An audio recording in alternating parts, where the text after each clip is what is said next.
In July 1914, 1 month before War I officially erupted, the world stood on the edge of a financial implosion so severe that history books should have been forced to begin there.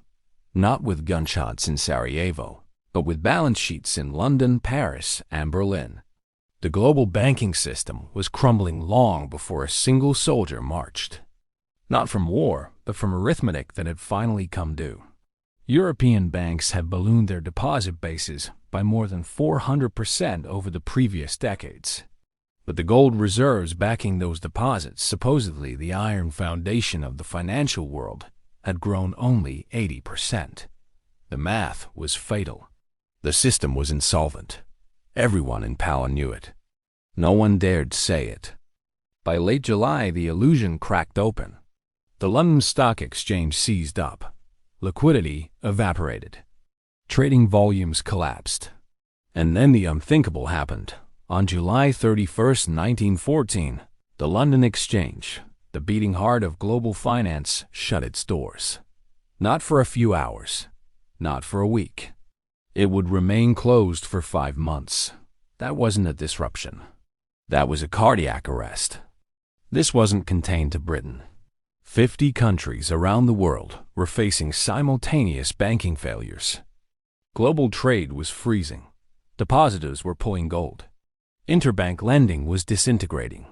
The system that Europe had spent 40 years constructing was melting down in real time. Inside the corridors of power, panic reigned. At the Bank of England, emergency meetings ran through the night. In Paris, the Rothschilds coordinated frantic communications between capitals.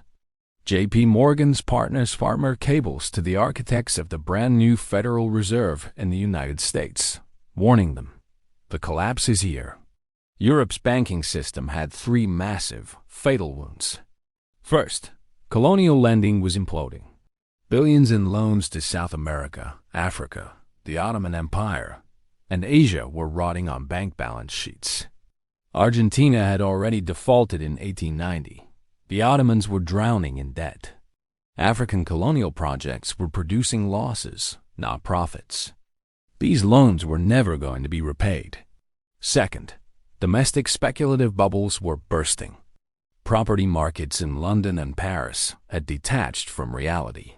Industrial overextension meant factories, railroads, and steel mills were drowning in debt they couldn't service. The entire system was over-leveraged and cracking.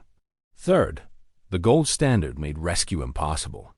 Banks couldn't print money. They couldn't inflate their way out.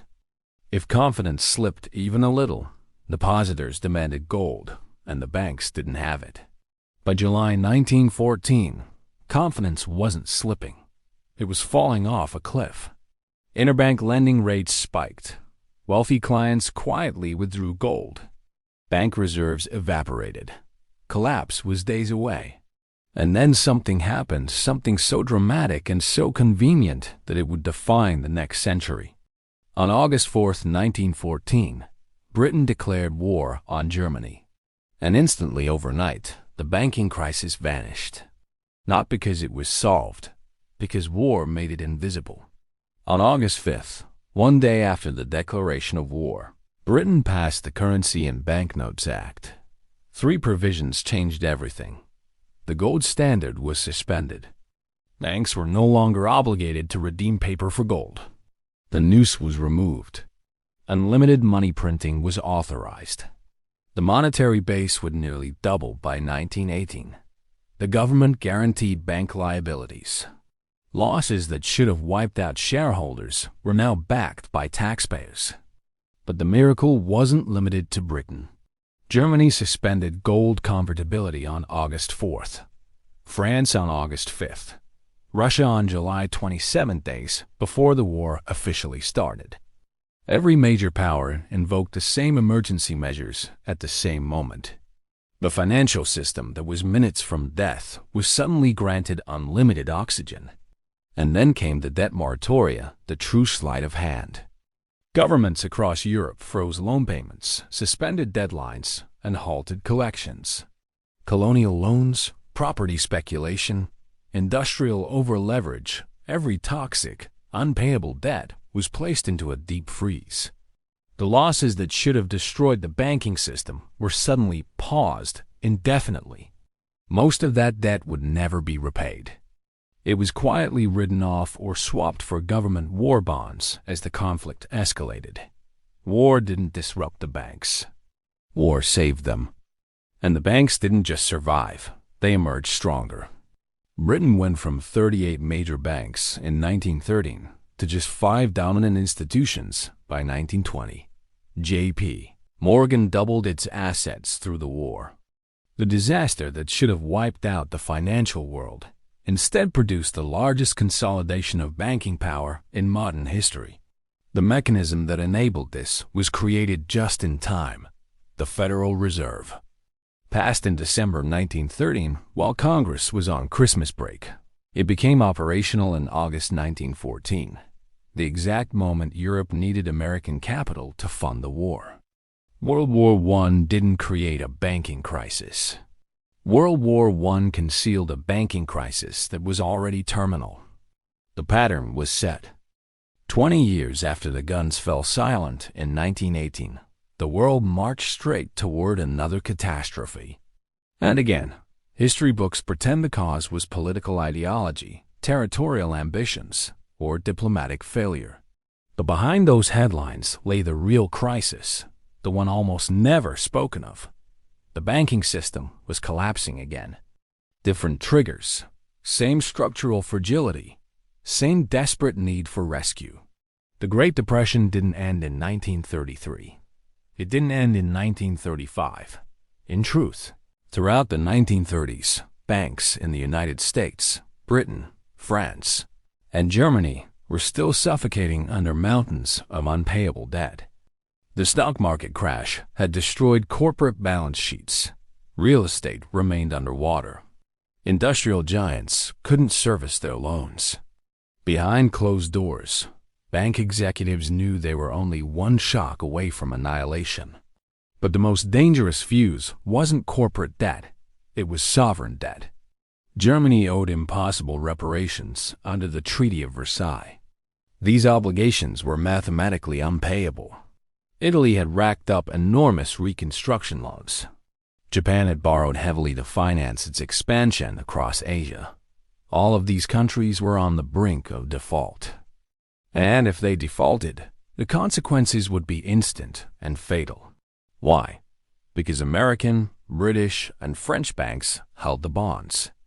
Banks in the 1920s had piled into sovereign debt from Germany, Italy, and Japan because the yields were high and post-war optimism made repayment seem inevitable. But by 1939, these bonds were junk, worthless paper still carried on balance sheets at full value. If banks marked them honestly, they would be insolvent before sunrise. The crisis was reaching terminal speed. Losses were too large to hide. Accounting tricks were exhausted. Regulators were beginning to notice. If something didn't happen, something big, something transformational, 1939 would trigger a banking collapse worse than 1933. And then it happened. September 1st, 1939. Germany invades Poland. World War II begins. Instantly, the financial crisis that had been tightening around the world's neck for a decade was reframed, repackaged, and redirected. War turned toxic debt into patriotic mobilization. War transformed imminent default into future reparations. War turned insolvent banks into essential national institutions. In the United States, still officially neutral, the gears of rescue began immediately. The U.S. launched massive lending to Britain as early as 1939.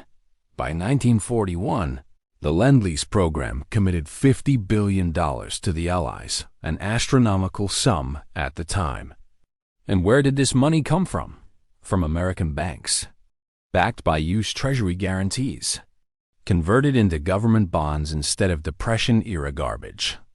The bad loans banks had accumulated over the previous decade were quietly swapped for government obligations. Losses that should have destroyed the financial system were now embedded in the U.S. Treasury funded by taxpayers and paid down through future inflation. Britain did the same. British banks were drowning in collapse-era debt.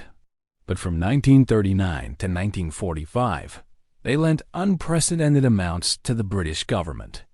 They didn't magically acquire new money. They exchanged liabilities. Toxic private loans became government war bonds.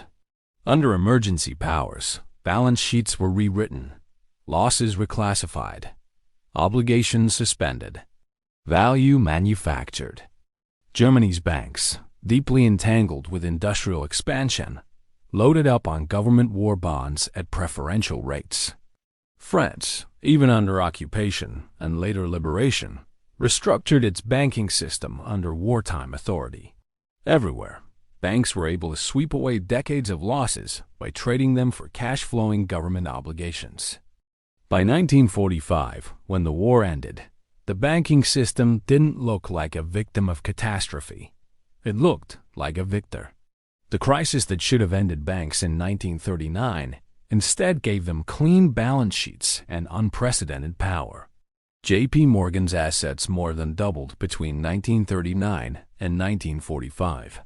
British banking consolidated into a smaller, more powerful elite. The financially weak were absorbed. The giants remained. But here is where the story becomes unmistakably intentional. In July 1944, while the war was still raging, while cities burned and armies fought, representatives from every major bank and government met in Bretton Woods, New Hampshire, to design the new global financial order. They were deciding the shape of the world before the war was even over. At the negotiating tables sat Harry Dexter White, John Maynard Keynes, and banking officials whose institutions were technically insolvent only 5 years before. Together, they created the International Monetary Fund, the World Bank, and the dollar gold standard. This wasn't post-war reconstruction. This was pre-war reorganization. They were building the system that would benefit them after the war's inevitable outcome, a war that conveniently erased their bad debts, consolidated their power, and allowed them to dictate the next generation of global finance. World War II didn't randomly erupt from ideological conflict.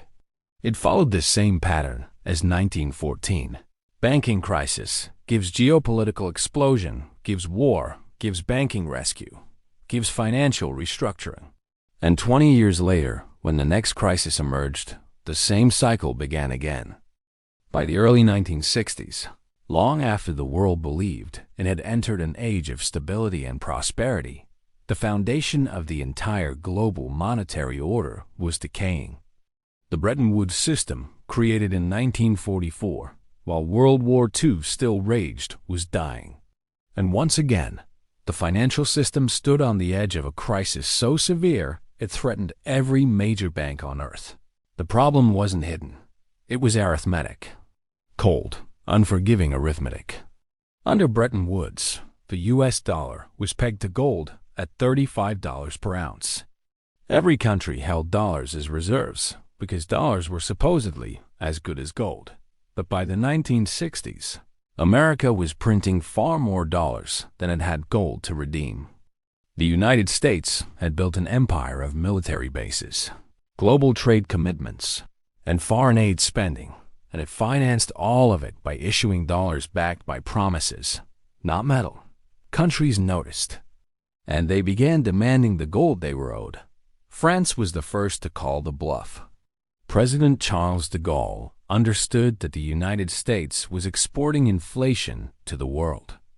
Dollars were being created at a pace gold couldn't match, and the imbalance was becoming catastrophic.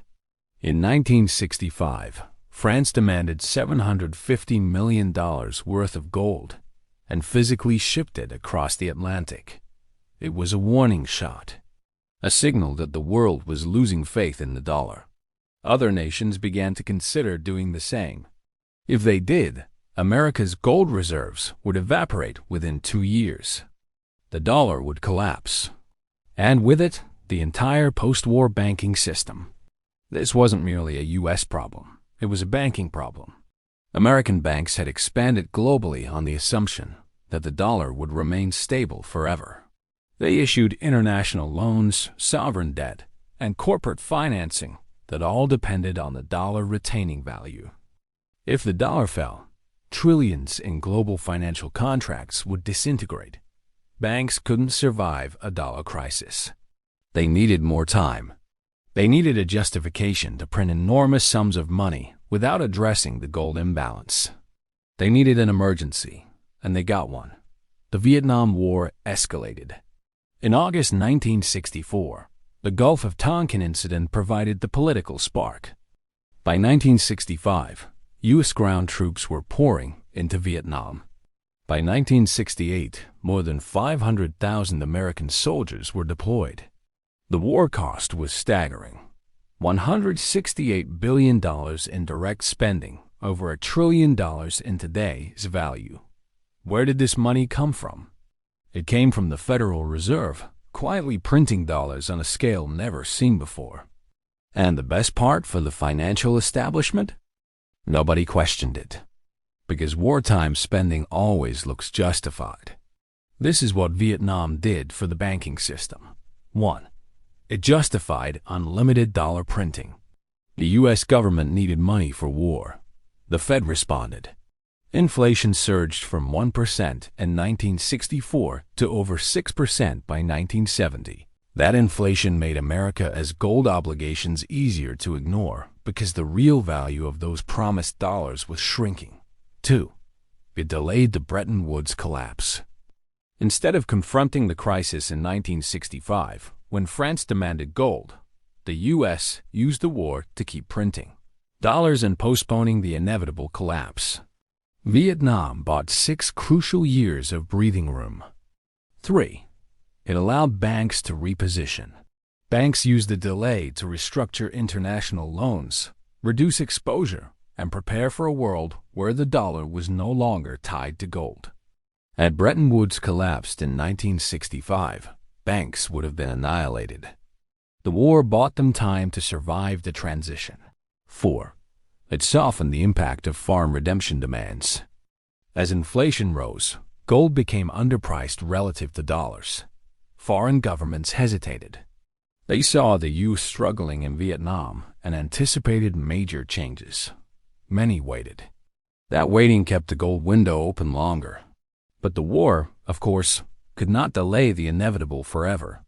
By 1971, the math caught up with reality. Gold reserves were draining. Dollar printing was out of control. The world was again lining up to convert paper to metal. And this time, the United States couldn't stall. On August 15, 1971, President Richard Nixon closed the gold window. Bretton Woods died. For the first time in history, the global reserve currency was backed by nothing. But here's the remarkable part. The banking system did not collapse. Why not? Because the war had bought the banks 7 years to escape the blast radius. They had already repositioned their international portfolios. They had already prepared for a floating exchange rate world. They had already aligned themselves with a new model, the petrodollar. In 1973-74, the United States struck a deal with Saudi Arabia. Saudi Arabia would sell oil exclusively in dollars. In exchange, the U.S. would provide military protection and purchase Saudi debt. This forced every country on earth to hold dollars to buy oil. The dollar's value was now backed not by gold, but by energy, the one commodity every nation needed. The banks remained dominant, which brings us to the next chapter of the pattern. By 1990, that petrodollar system, the very lifeline that sustained the dollar after 1971, was threatened again. And once again, the response followed the same pattern. Banking crisis gives currency threat, gives war. And this time, the trigger was Iraq. By the late 1980s, the global financial system was once again drifting toward a dangerous tipping point. Not because of gold this time, not because of Depression-era debt, but because the petrodollar system was beginning to fracture. And when the petrodollar fractures, the entire dollar-dominated banking system becomes exposed. After the collapse of Bretton Woods in 1971, The United States rebuilt global monetary power on one crucial deal. Saudi Arabia would sell oil only in US dollars. In return, the US protected the kingdom militarily and bought its debt. This forced every nation on earth to hold and use dollars because every nation needed oil. The system worked brilliantly. It kept the dollar strong. It kept global demand for US debt massive. And it kept American banks at the center of world finance. But by the late 1980s, cracks began forming. And the first major crack came from a place sitting on one of the largest oil reserves in the world, Iraq. Saddam Hussein became the first leader to seriously challenge the petrodollar architecture. Iraq was powerful, deeply influential in OPEC, and strategically located. Saddam understood something the world rarely talks about. If oil could be priced in other currencies, euros, yen, or gold, the dollar would collapse. Not gradually, not over decades, but almost instantly. Here's why. If oil producers abandoned the dollar, countries wouldn't need large dollar reserves. They could dump used debt. The dollar's value would fall. Dollar-denominated loans would default. Trillions in global banking contracts would unravel. American financial dominance would end overnight, and Saddam was moving in that direction. In the late 1980s, Iraq began signaling that it was open to selling oil in currencies other than dollars. Iran, Venezuela, and other producers were quietly observing. A shift away from the dollar was no longer unthinkable. From Washington's perspective, and from Wall Street's, this wasn't economic policy.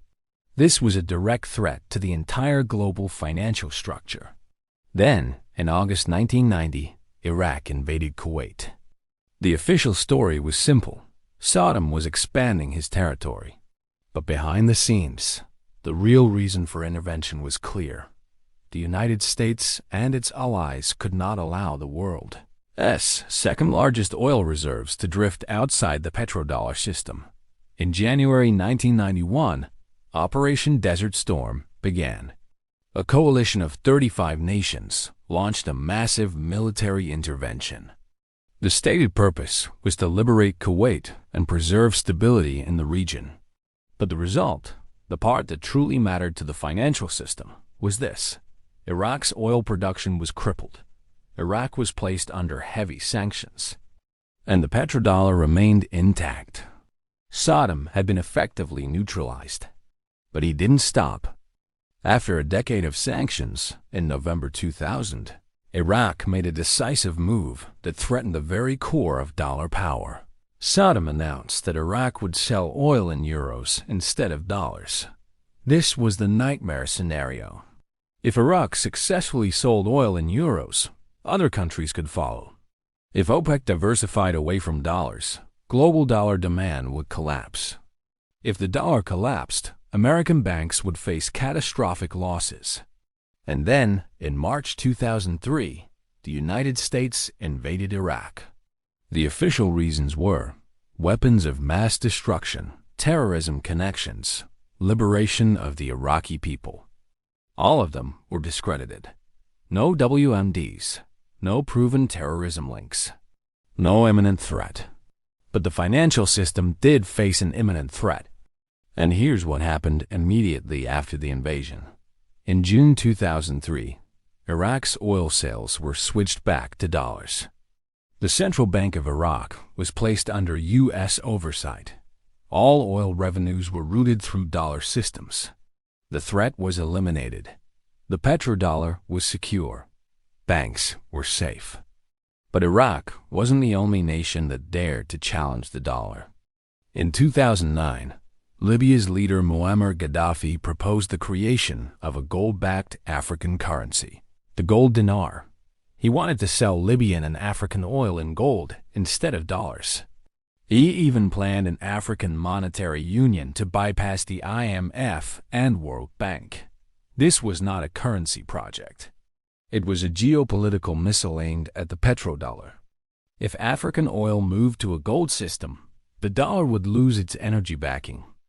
If the dollar lost energy backing, the U.S. banking system would face global shockwaves. Then, in March 2011, NATO launched a military intervention in Libya. The official reason: humanitarian protection during the civil war.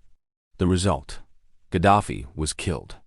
Libya's 143 tons of gold disappeared, and oil sales returned to dollars. Again, the threat was removed. Syria was next. In 2006, Syria announced its intention to move away from dollar-denominated oil sales. By 2011, Syria had descended into civil war, with major foreign powers funneling support to various factions. Iran has been sanctioned for decades for the same reason. Iran regularly attempts to sell oil in non-dollar currencies: euros, yuan, gold. Every time, the pattern is identical. Threaten the dollar gives face economic war, sanctions, or military intervention. But now, a far bigger crisis is forming, one not driven by a single country, but by the entire global order. BRICS nations creating dollar alternatives, commercial real estate collapsing, corporate debt imploding, banks failing. And just like before, banking crisis gives geopolitical tension, gives war becomes the solution. The stage is set again. Right now, not next year, not someday in the future. The global banking system is entering the exact same danger zone that preceded every major war of the past century. If you strip away political speeches and media narratives, the truth becomes impossible to ignore. The financial architecture is cracking, and the world is drifting toward conflicts that look disturbingly familiar. Start with the banks themselves. American banks currently hold $2.7 trillion in commercial real estate debt, the same office towers that are now 40% vacant because remote work hollowed out downtown life. Property values are collapsing. Refinancing is impossible at today's interest rates. Loans are going into default. And regional banks, the ones most exposed, are already dying. In March 2023, Silicon Valley Bank collapsed. 3 days later, Signature Bank failed. In May, First Republic fell, the second largest bank failure in U.S. history. This wasn't a coincidence. It was the early wave of a deeper storm. Commercial real estate is only one front. Corporate debt is the second. U.S. companies owe $12 trillion, much of it borrowed at near-zero rates between 2009 and 2021. But interest rates are now at 6 to 7%. Companies can't refinance. Defaults are accelerating. Banks are exposed to hundreds of billions in loans that will never be repaid. The losses are baked in. Internationally, the challenge is even more severe. The entire dollar system, the backbone of global banking, is being actively undermined. BRICS nations, Brazil, Russia, India, China, South Africa, are openly building alternatives to the dollar. They are conducting trade in local currencies. They are experimenting with joint payment networks. They are stockpiling unprecedented quantities of gold. China alone bought more than 1,000 tons of gold in 2022 to 2023. Russia bought another 600 tons. These are not symbolic purchases. They are preparations for a world where the dollar no longer reigns. And the most ominous move is coming from the one country whose decisions can end the petrodollar overnight. Saudi Arabia is negotiating oil sales in yuan. If Saudi Arabia abandons dollar-only oil pricing, the system collapses. Not slowly, not over decades, but immediately. Dollar reserves would be dumped. Dollar demand would evaporate. Dollar-denominated debts would implode. And American banks, the same ones holding trillions in fragile assets, would fall like dominoes. This is the exact scenario the U.S. fought to prevent in Iraq, Libya, Syria, and Iran. It is now happening again, but on a global scale. And look at the geopolitical map. Every region that could trigger a massive conflict is already destabilizing. Ukraine. The war has dragged on since 2022. US and European governments have committed unlimited weapons, funding, and political backing. Any escalation into NATO territory triggers a world-changing response. Taiwan. China is conducting military exercises around the island. The US has pledged to defend Taiwan. One miscalculation could ignite the biggest war in Asia since 1945. Middle East. The Israel-Gaza conflict is expanding. Iran threatens to close the Strait of Hormuz, the passageway for one-third of the world's oil. A regional war here would instantly justify emergency powers and unrestricted money creation. These are not isolated crises. These are pressure points, and they look exactly like the build-up to 1914. Banking crisis underneath. Geopolitical chaos on the surface. A trigger event waiting for ignition. And here's the part almost nobody sees. War is not the disruption. War is the reset. War justifies unlimited Federal Reserve intervention. War suspends accounting rules that would reveal bank losses. War allows governments to guarantee banks with public money. War enables private debts to be swapped for government bonds. War creates inflation that silently transfers wealth from the public to the financial elite. Every war of the past century follows the same formula. World War I. European banks insolvent, gives war declared, gives gold standard suspended, gives banks saved. World War II. Depression debt unpayable, gives war declared, gives sovereign defaults overwritten, gives banks saved. Vietnam.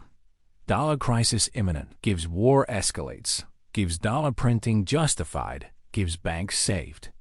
Iraq, 1990 and 2003. Petrodollar threatened, gives wars launched, gives oil returns to dollars, gives banks saved. Now look at the present moment. Banks failing. Commercial real estate collapsing. Corporate debt imploding. Dollar dominance eroding. BRICS rising. Saudi Arabia reconsidering the dollar. And global tensions at their highest point since the Cold War. This is not chaos. This is a pattern. A pattern repeated so consistently that once you see it, you cannot unsee it. Banking crisis creates the need. Geopolitical tension provides the excuse. War provides the mechanism. The public pays the cost. And the financial elite emerge stronger every single time. And now the pattern is forming again. The only unanswered question is this. Which trigger will they use this time? Ukraine, Taiwan, or the Middle East? Because the crisis is already here. The mechanisms are already in motion. And history says the next major war won't be about democracy or human rights or national pride. It will be about the same thing every major war has been about for the last 100 years. Saving the banks. This is the pattern they don't teach. Now you've seen it. Now you understand it. And now you can watch in real time as the next chapter unfolds.